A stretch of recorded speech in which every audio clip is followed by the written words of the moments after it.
Good morning student, this is time your Hindi class. I am your Hindi teacher S K. Upadhyay. आज के lecture में हम लोग एक नए अपठित गद्यांश को पढ़ेंगे। इस अपठित गद्यांश पर आधारित फिर प्रश्नों को करेंगे। पहले इस अपठित गद्यांश को पढ़ते हैं।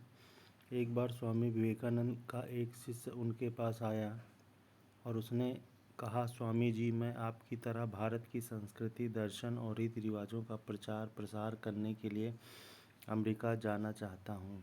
यह मेरी पहली यात्रा है। आप मुझे विदेश जाने की अनुमति और आशीर्वाद दें ताकि मैं अपने मकसद में सफल हो सकूँ। स्वामी जी ने उसे ऊपर से नीचे तक देखा, फिर कहा, सोच कर बताऊँगा।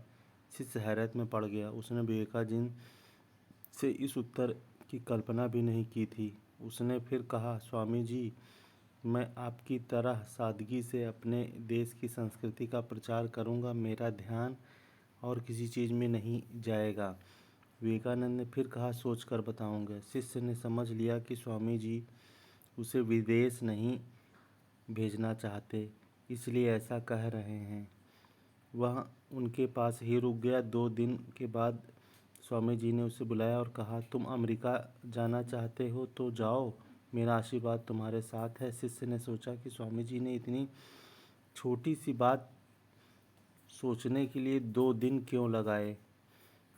उसने अपनी यह दुविधा स्वामी जी को बताई। स्वामी जी ने कहा, मैं 2 दिनों में यह समझना चाहता था कि तुम्हारे अंदर कितनी सहन शक्ति है। कहीं तुम्हारा आत्मविश्वास डगमगा तो नहीं रहा है।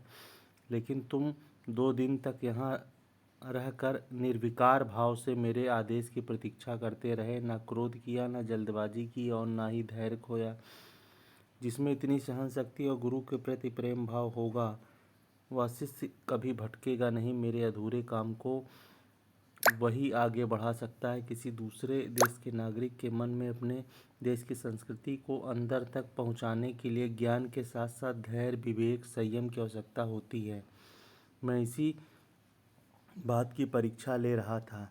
शिष्य स्वामी जी की इस अनोखी परीक्षा से अभिभूत हो गया।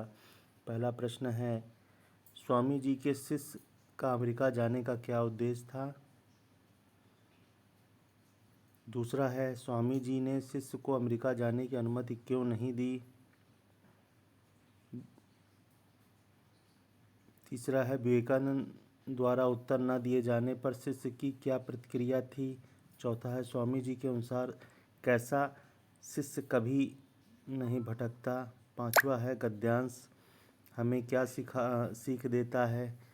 छठा है, उपयुक्त गद्यांश का उचित शीर्षक लिखिए। ये आपके प्रश्न हैं। इसको करके आपको होमवर्क की कॉपी में करना है। पहले इसको ग्रुप में सबमिट करना है।